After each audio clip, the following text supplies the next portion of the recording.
welcome back to the Isle of Man. Tonight's race coverage features the entire Cover Insurance SUPERTWIN TT Race 2. After a race one, Cam Donald, that saw a first win of TT 2025 for Michael Dunlop, but perhaps more memorable for the people on the island here was the first ever podium for Mikey Evans. Yeah, and on his birthday too. Like what an incredible moment it was for him and the team. It was really special. You just see that smile, that belief in himself, and what a podium picture to be there with Michael Dunlop. Yeah, you could see exactly what it meant to him. Emotional pictures in Parc Ferme, and for Rob Hodson as well, also getting his first TT podium. Yeah, brilliant. SMT, that team put in so much. Rob and Croft, really nice bikes through every class, but Rob's really showing that SUPERTWIN is his strongest class. Yeah, it really seems to be Michael Dunlop's race to lose. I mean, he's got so much experience in that class. He's so comfortable on the pattern. They've obviously got a really good base setup. We're really yet to see anyone take it to Michael.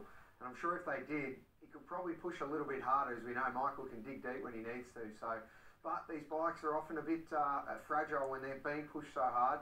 Mechanical issues could come into play. You know, it's still a test of endurance. Yeah, far from a foregone conclusion, always in the SUPERTWIN class, as it is with any class here at the TT. There's been some adjustments to the machinery out on the grid ahead of this one, following that first race. So let's get the latest on the start grid from Lee Johnston and Grace Webb. Yeah, we are on the grid for the incredibly competitive SUPERTWIN class, and Lee, this is probably the class where we see the most mix of manufacturers as well.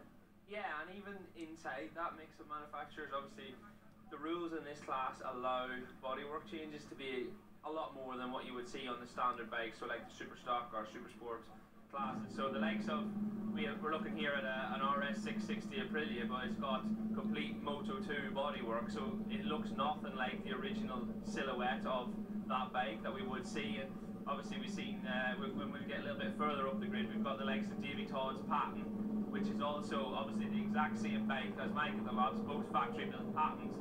If the cameraman just spins round, and the Milenko colours, it's completely different bodywork again, so it's also got to that Moto2 bodywork that we were seeing, that is for the benefit of the aero. Yeah, definitely, and a new one for the Paget's team with the pattern, and just behind you, Lee, is Clive Paget. If we could just grab a word, Clive, we know that the pattern is new for you and the team, but a good result for Davey in the first race. Yeah, I thought so too. I mean, obviously everyone wants to be podium, it's what we come racing for. But first time out on it, David had only done 3 laps in practice, so, you know, and he's so familiar with the big bikes. This is a very different motorcycle to ride. You have to keep it on the side of the tyre a little bit longer, keep the RPM up, and it's exciting. And it's one of the few race bikes that you can continue to work on. We've learned that this week. So open rules effectively, so roll on next year, let's see what we can come up with. Onwards and upwards. Good luck, Clive. Thank you. Yeah, that's a really good point that Clive just made there, how different these bikes are to ride. Like you said, Davey's used to the bigger bikes. This is a completely different thing altogether. Yeah, and some of the guys in commentary mentioned that throughout the first race. Davey is really good on a big bike, and he was picking the bike up onto the flat part of the tyre and killing the RPM a little bit. But if there's any person in this paddock that will be wanting to tinker with that bike, it is Clive Paget. So if I was aiming to be on a Patton or a SUPERTWIN next year, it would be Clive's bike I would be trying to get on. Yeah, definitely. I'm making sure I can hear what you're saying, Lee, because we are next to Michael Dunlop's pattern, which is just next to us here, which is making all that noise. He's just turned it off here, but I think it's safe to say that the Michael Dunlop and Patton combination is going to be hard to beat, and he's got the best team from Italy working on this bike, hasn't he? Yes, this is classed as the factory team, but if the cameraman spins round again, sorry guys, but this is quite a big change here that they've made this year from the aero. So the original silhouette of the bodywork is without them little, I'm going to call them winglets, but they're just to take the aero off the handlebars and try and make the bike a little bit more slipstream. They've obviously gone for this original silhouette because that's what the original bike looked like, a little bit more of a classic styling. But yeah, to make the bike a little bit more aero, Michael was probably complaining about that last year, and the guys have jumped straight onto that and made the bike more aero for this year. Yeah, it does look really cool, and Michael did take the win in the first race, and next to him on the second step was Michael Evans. That was his first TT podium aboard the Dapper racing Kawasaki. He's just on the curve there, so we'll see how he's feeling ahead of this one, fired up after his first TT podium. He's out just having a word with his team here, getting his head ahead in the game. Hey Michael, if we could just grab a word from you, because we obviously know how amazing that first podium was for you in the first Super Twin race. Are you channeling that energy into this one? Yeah, I am. I took a lot of confidence from it. Yeah, still really nervous, to be honest with you. Just want to get going. Yeah. I think that's the thing. We're all ready to get going. Well, good luck for this one, Mikey. Thank you. Thank you very much. Yeah, I think sometimes it's. What do you say? You just wants to get going, and it was positive for them. So onwards and upwards. Yeah, just as you were walking in for the chat there, I seen Avon Linton walk past, who has actually won the TT on this bike with this team. So really nice to see him there as well. Yeah. Mikey was saying before about Ivan, and that sort of he saw what Ivan could do, and that gave him confidence to go out and do it as well. Yeah, obviously that's the thing. When you have someone like Avon that has been there and done it, and in that team, so that has to give him confidence in the field, and also that the team is capable of doing the job as well. So it's a new team too, Mikey, and this all comes along with the confidence. Yeah, he's with a really strong team this year, and this podium could be anyone's. There was lots fighting for it, so we're excited to see down here what happens in the race. But for now, we'll go to our commentary team.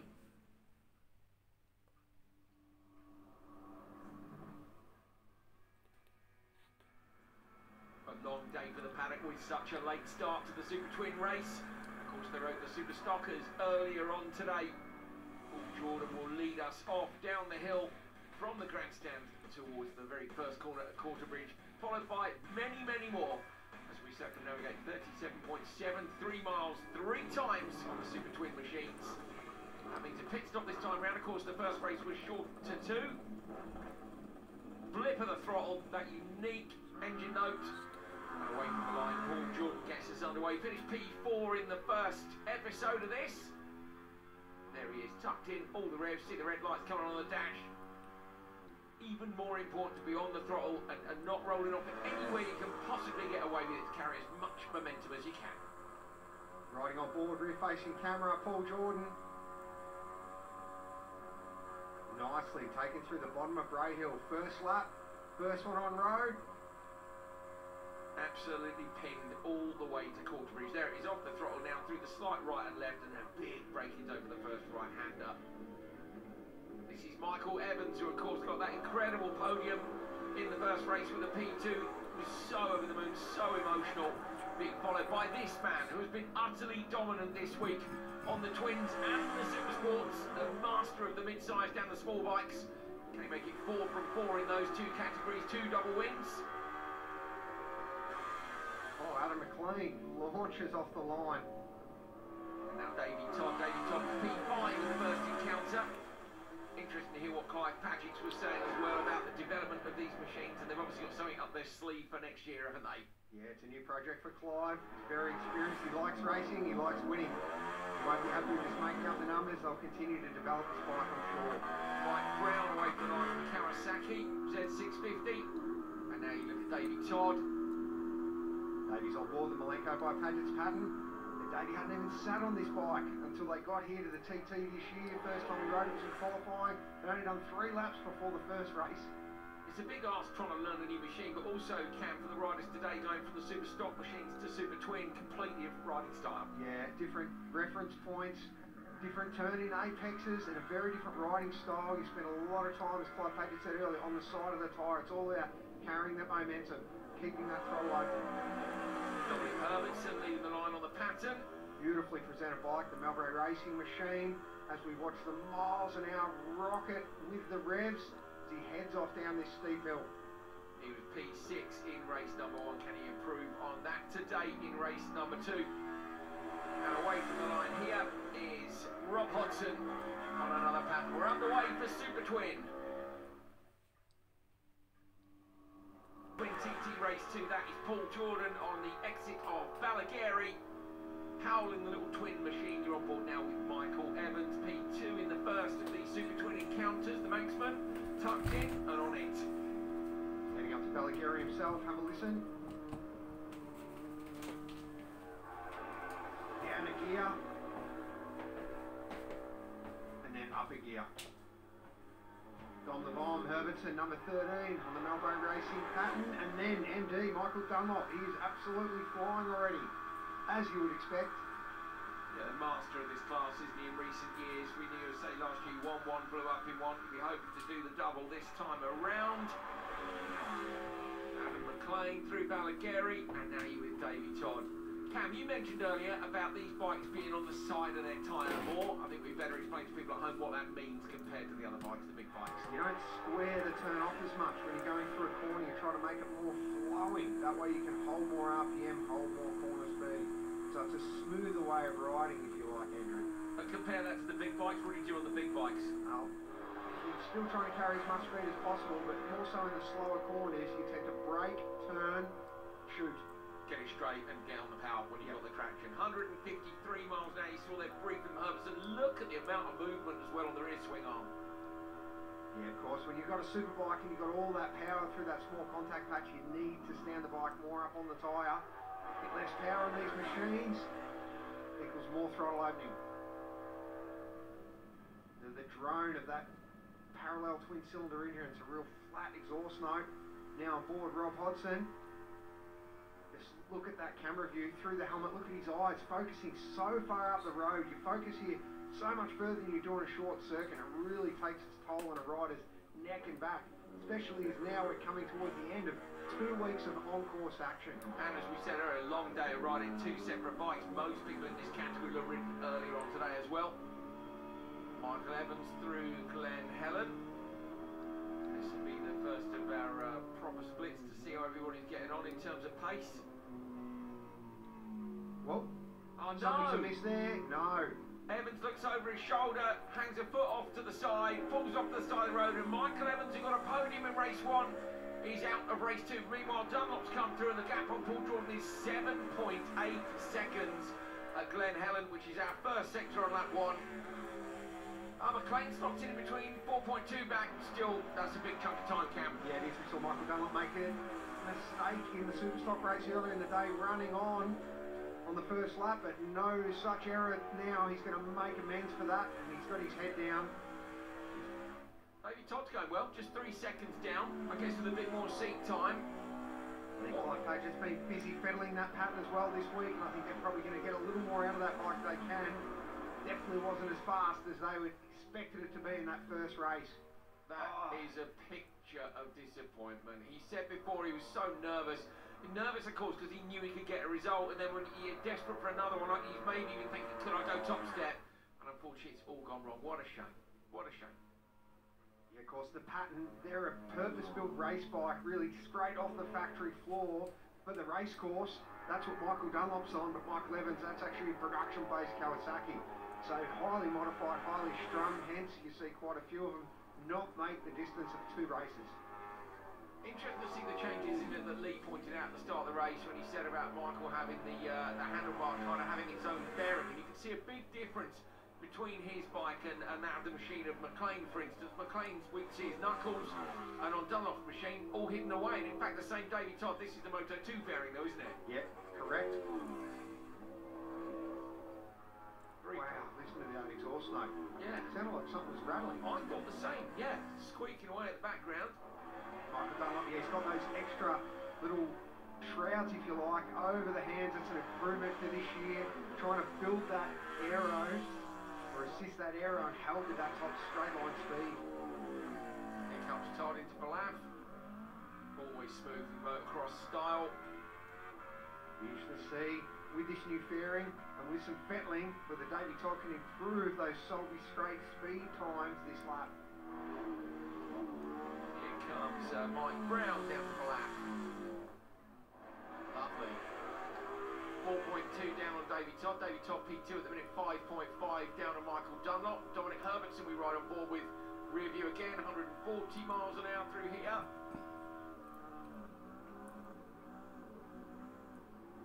Down the gears towards Balaf. Back on the throttle. Look at that front guard, lightweight mud guard just flickering under the breeze. Quite incredible.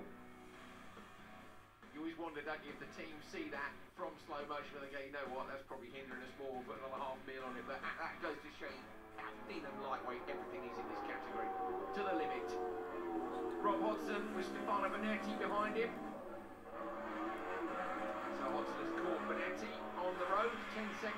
between these riders. Dunlop through K3. Carrying all the pace. Why is he so good on these, Cam? We know he's an excellent rider in all categories, but why is he so much better in Super Twin? I guess a combination of man and machine, but... Yeah, for sure, but he's got that small bike racing in his DNA. Started off 125, 250 Grand Prix bikes, 2 strokes. They're the epitome of corner speed, having to ride them so hard and extract the small amount of power that they produce. Michael's been doing that since he was so young, and he's just carried that skill set forward, and now being able to use it in the Super Twin class to very good effect. It's brilliant that he's able to switch between the machines, but I suppose when the slightly different, trickier riding style is natural, you just switch back to it, don't you? The big bikes then get on it and get amongst it. You don't forget, but this man, Davey Todd, not a lot of experience in this class and no experience on that pattern machine, so doing a much better job in race 2. Michael Rutter exits the hairpin as Michael Dunlop comes in behind him. Dunlop just tucks in immediately, and here comes Davey Todd now. I'm not going to lie, I like it with the Moto2 fairing on it, I really do. I know it's not traditional, the traditional look of the pattern, but to be honest, there doesn't seem to be a lot left of the traditional bikes anyway, Cam. The amount these things are modified is insane. Yeah, everyone's working so hard to gain an advantage, both in their riding and in their equipment, and this is another way of gaining the advantage with the aero. Gap now is 8.9 to Michael Dunlop, so he extends that. Mike Brown slots into P3, look 4.2 back, then 2.2 to McLean. Jordan a further 3.3 back. So it's fairly tight once you get outside the top 3. Look, from third down to sixth, third down to fifth, certainly. Herbertson now. You could easily lose a couple of seconds in the blink of an eye, so it's still certainly a race for those minor placings. Pit stops for these guys, Cam, they definitely won't take a tyre, although these are not machines that are going to need a tyre, but earlier in the week it was a 2-lap race, this is a 3-lap one now, so they will need fuel. Compulsory stop at the end of lap 1, and it'll just be a splash and dash, and straight back out there. Back on board, Rob Hodgson. Fantastic. See what I mean about carrying those revs. Clutch. Yes. Yes. Just giving that bike a little bit more motivation off the turn. See people slipping the clutch in the Super Twins, also inside cars. Those are the 2 machines that need it the most out of what is slow uphill hairpin. Not going slow now though, up over the mountain. Poor Jordan through the bungalow. Listen to that thing now. Down in P7 when we last looked at the splits on board the Aprilia 660, listening to this.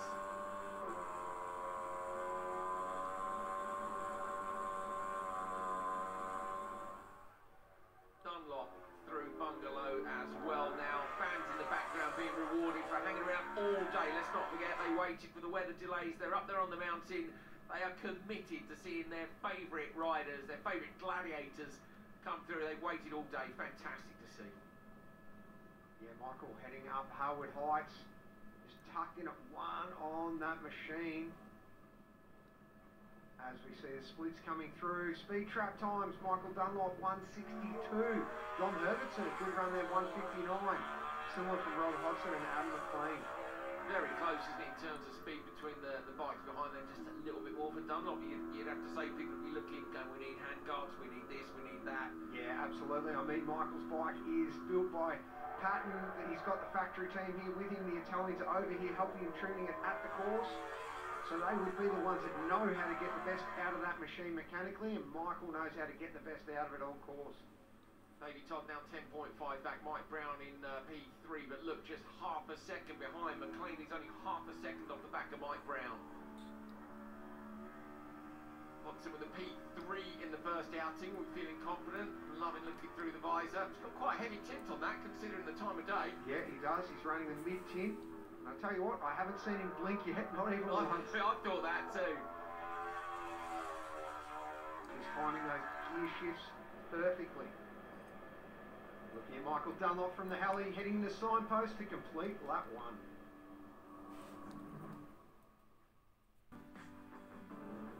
We're well underway with the entire coverage here at Super Twin TT Race 2 coming in for the mandatory pit stops. Look up top left and you'll see the pit light flashing. That's to remind the riders, if you ride past at this point, you will be disqualified. So into the pits they come. The these smaller machines, as Cameron Dodd alongside me confirmed earlier, will not need a rear tyre, but they will need fuel. We've seen plenty of issues this week, haven't we? We've seen races decided by bikes not restarting or tardy pit stops. You've got to get it right. Absolutely, it's crucial. Take a little bit of water. Some of the riders will have an energy gel or sachet as well. Clean visor. Mechanics clean the screen. And get back out there as quickly as possible. See, Michael's pit crew standing there waiting for him. And he's just rolled in. See if we can hear if he's making any changes around to that bike. Gary Ryan's in his ear, telling him all the information he needs to know. Looks really, really calm in there. Right, Podgy's just come down for a little look as well to see what's happening, see if we can get any information off that team to relay that over to his rider, Davy Todd. You can see the fuel there just spilling over as it comes round. But yeah, we're going to move on up. See the guys with the name board out, just showing Davy where he needs to go. That's him coming into the spot right now. So you're going to hear Clive probably relaying some information over as the guys are putting some fuel in. He's just pulling for a quick tear off there to get that off. There you go, P2, 2 seconds up on Hodson. Just relaying that information. Like I said before, the Padgett's pit's really, really calm. Really experienced staff in here. And he's off on his way, so that's really good for him after the troubles he had getting his BMW started in the first race. No issue at all with that pack. Back up to you guys in the commentary box. Alright, let's see who won and lost in that pit stop. We'll get some pit times here. Whoa! Michael Dunlop has lost 6 seconds over Davy Todd in the pit stop. It didn't look slow. He wasn't under excessive pressure. And that was also a blindingly fast pit stop by the Padgett's team. Yeah, great work by them. He has the advantage of a massive lead, but you don't want to give up 6 seconds ever. The Padgett squad did have the faster pit stop by 2.2 than anybody else, really. So Dunlop's only kind of lost 2 seconds to most of the pack. I think it was a very quick stop by Todd's team. There's Baz Ferber for the Yamaha. 9th place in race 1. Going well. It's Davy Todd exiting Bratton Bridge. On the pipe and away. There's Rob Hodson coming in for the pit. Tear off, drink bottle, fuel. Oh, he's the man they've got to catch, Michael Dunlop. He's got a full tank of fuel and he's out there to burn it in the next 2 laps. But now we're riding on board with Paul Jordan. Just flicking on his way down past Greenwood Castle. There's your pit stop times on the left. Let's see how that has affected our overall gaps when we see the splits.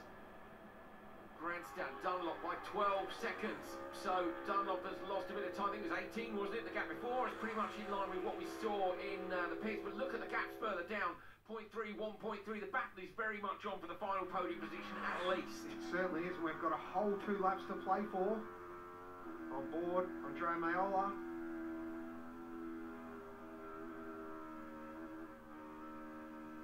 Look at that, just pulls the elbows in and presses his chest down against the tank. Fantastic shots of Davy Todd here. I think when the trees fly by that quickly, you get such an idea of the pace. That's when the hell is wonderful. It's when it's down low and close like this. Up to Balaguer comes Dominic Herbertson. Now we look at the splits here at the bottom of your screen. Going, let's see, soaring between Brown and Hodson. First half of the course goes one way, second half of the course goes the other. Did you have a favourite sector, Cam, when you were here? The last one, generally, when you know the lap's almost done. It's all hard work. Yeah, it certainly looks it as we see the rear view camera here coming up out to Glen Helen, and just the sheer number of direction changes. Still a few down patches out on the track as well. Not the easiest conditions. This man making it look somewhat easy, and now he doesn't have any pit stops to do. In a safer position. Look, even between those 2 corners, it's only a short stretch of road, but Michael just gets the head down behind that screen, even for just an extra second or part of a second in his effort to outride his competition. Every single hundredth will take, you just add them up, don't you? It's the old thing of marginal gains, isn't it? It's lots of little tiny marginal gains. Todd looking more comfortable, I think, on the small bikes this time round. With that bit more seat time, lovely clear visor after his stop as well. He's 9.5 down on Dunlop, so he's pulling it back in then. He's on the move. He you can see he's visually more comfortable on that pattern in this race, just that extra bit of bike time. He's also had a podium earlier today in the Superstock class, so he's certainly got his eye in.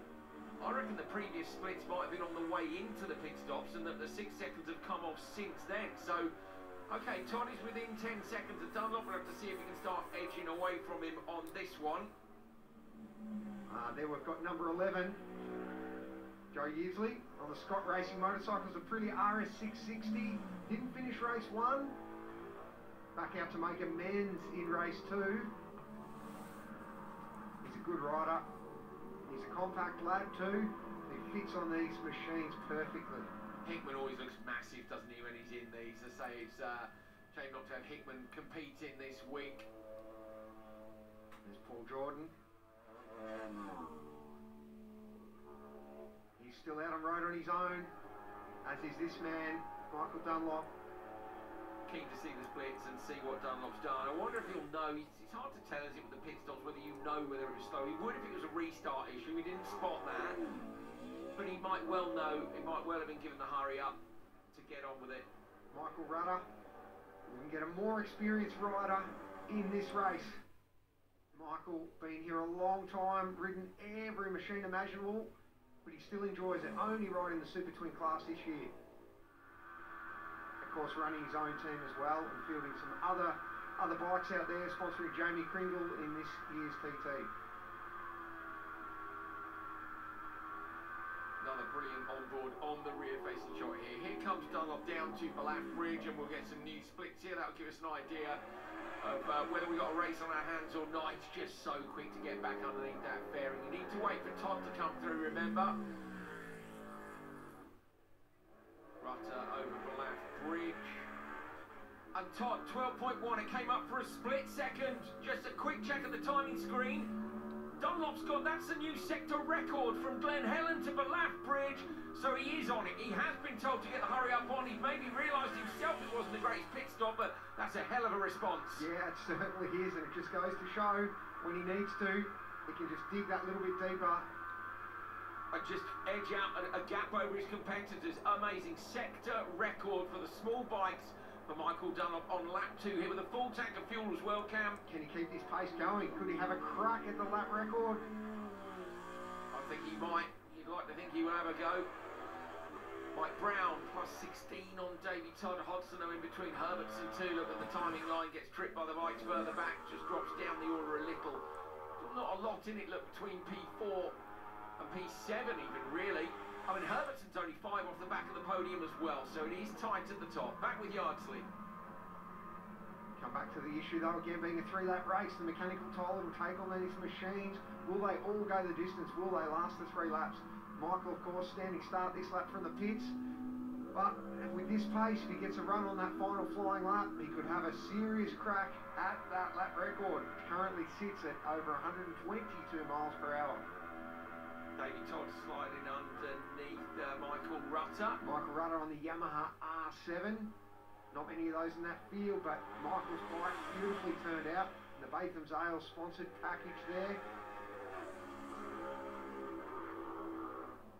Dunlop is at Parliament Square on the second lap, so he's around about half race distance. Climbing up now towards Ramsey Hairpin, and the start of the proper climb up towards the top of the mountain. Here is Jordan. Is Dunlop within sight? Not yet. Michael's still topping those speed trap times. He won't be far behind, remember. He started P6, so he's some 40 odd seconds back, and he was 30 seconds up the road. To be able to see him, I reckon, on the mountain, look at that. As we say, that 37 seconds is the deficit for Jordan to Dunlop. Remember, the later riders still to come through. Todd has broken the toe in the background there to Rutter. He makes his way up through this section of the course for the second time of this race. On board, Davey Todd.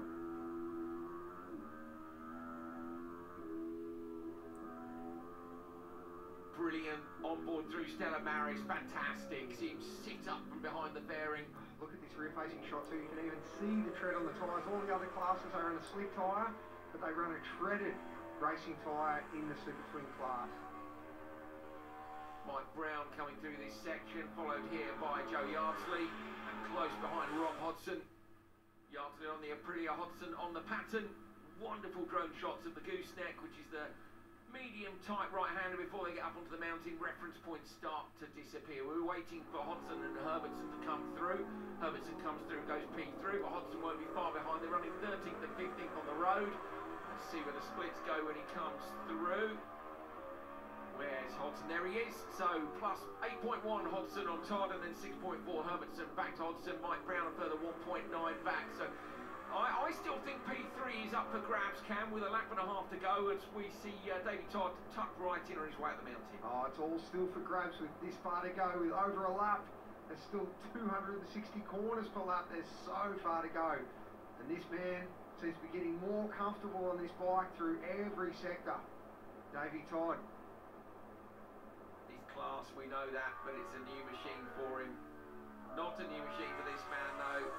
Patton just stood up slightly more than he would be on the big bikes, close into the curb. Mayola coming up through, that looked like Gooseneck again on board. Certainly was, heading up the mountain, as I said, less reference points, more exposed to those elements. Had a lot of high winds this week as well, and they'll definitely buffet those smaller bikes around, even more so than the larger machines. Dunlop at the top of the mountain at Brandywell. What a shot this is. That is an epic shot. Our helicopter just chasing Michael Dunlop as he makes his way down the mountain. Davey Todd makes his way through the bungalow. Here we go again. Look at that shot over the top of the mountain. Oh, the seafront down the side. That's a shot I don't think I've ever seen before, but it is absolutely epic. It just shows how beautiful this mountain section is, how vast and open it is, as Michael just cuts his way down there at one with that pattern. Look at that right hand, just absolutely pinned wide open on the throttle. Mike Brown at Bungalow.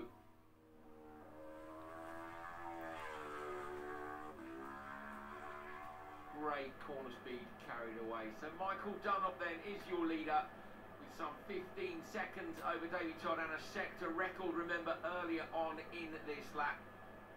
Can he hold on for one more lap and make it 4 wins at the 25 TT? We're on the final lap of the entire Cover Insurance SUPERTWIN TT race number 2. You ride on board with Paul Jordan on the Aprilia, rear facing shot. We've got some fantastic onboards this year, as well as, of course, all our brilliant trackside cameras, the helicopters and everything else. Dominic Herbertson, and that is Baz Ferber behind him. This is Davey Todd. Baz doing a good job. He's in the draft, hanging on there. These bikes, it's easier to hang in the slipstream, if you like. With less power, the slipstream is even more effective. So quite often we'll find when bikes get together on road, they will stay together. 14.5 seconds is the gap to Michael Dunlop out front. We see a wheel from Joe Yardley down over Agos. And then that's Mike Brown on the number 9 through Balagueri. And here is your man, Michael Dunlop.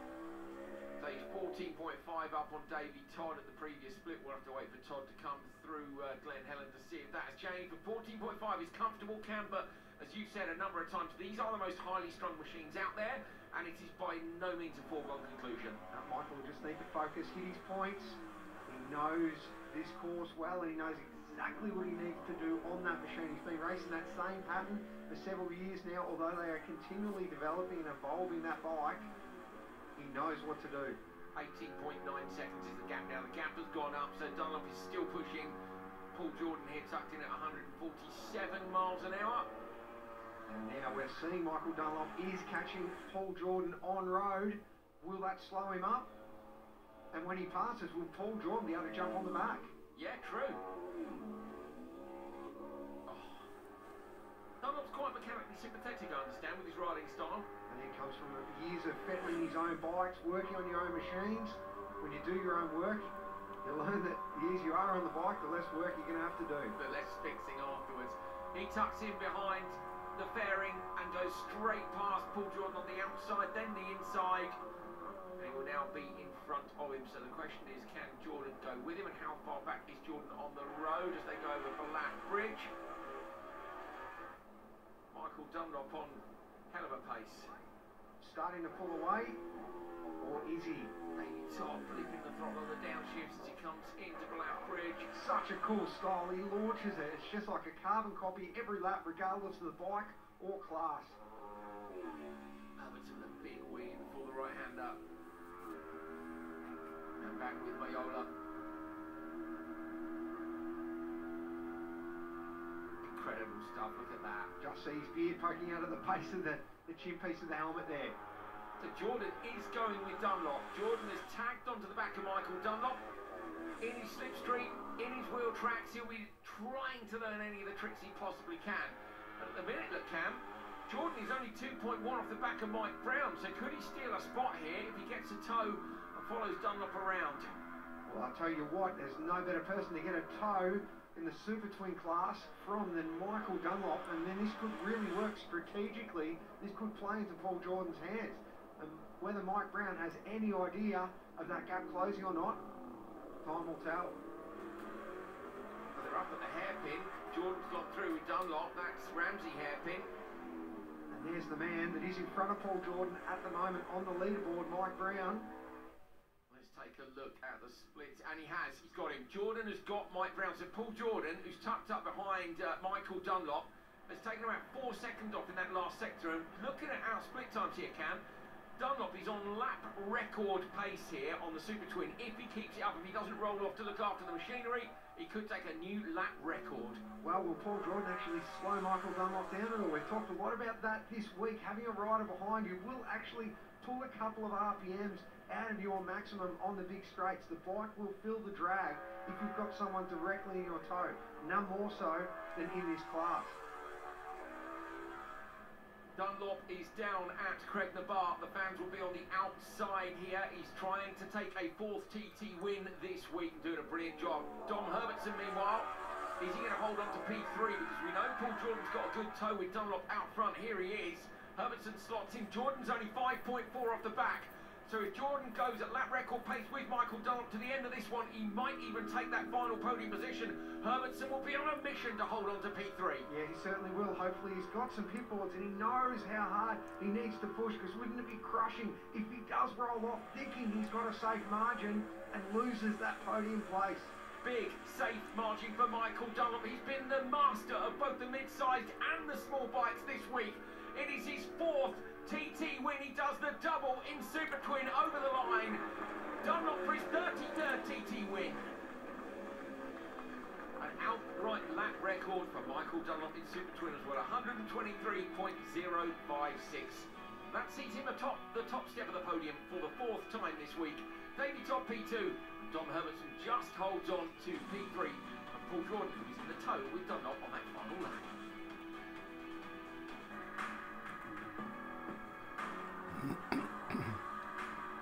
Burnout. Michael Dunlop, first position for you there. You and the pattern looked to be faultless all week, and now that 123 mph lap. How was the race for you?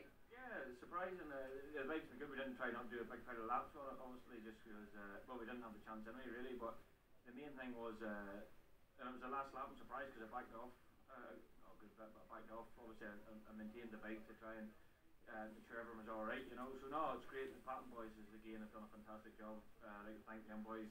The main thing is, obviously, the main thing for me is winning races. You know, and everybody says you need a pattern, so boys got patterns, so I'm glad it's all at the front. And you say about winning races, but you've now collected over 50 podiums. That's another brilliant milestone. Yes, yeah, it's been good. Like, you know what I mean? It's this week's been fast. It's been hot and heavy. 4 wins already, which is the main achievement for me, and I want to keep winning. I'm enjoying riding the bikes. Lack of practice, really, if I'm honest with you, has hindered us a bit in the big bikes, really, and probably 602, but no, I'm looking forward to it. So just see what way the weather's going to be, and hopefully the changes we've made changes for the first session, or for the practice lab, it didn't really work, so hopefully we can make something to make it work.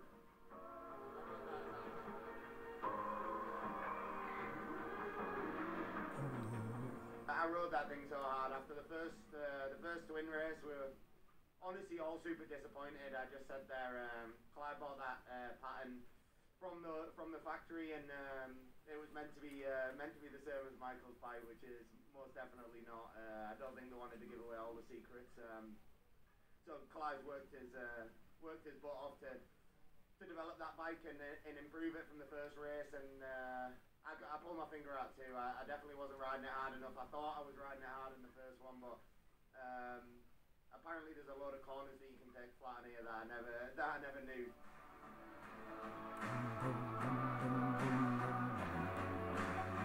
He's Dom Hermanson.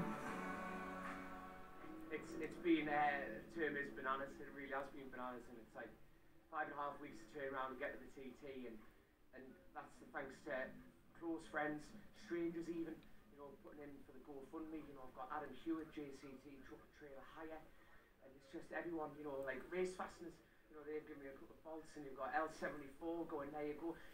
Strangers, utter strangers going, we want to see you there. And to do this, and to get back on the box, I hope they're proud, and when I see Christian on the other side, last one I dedicated to him, and yeah, I can't wait to tell him it wasn't a fluke.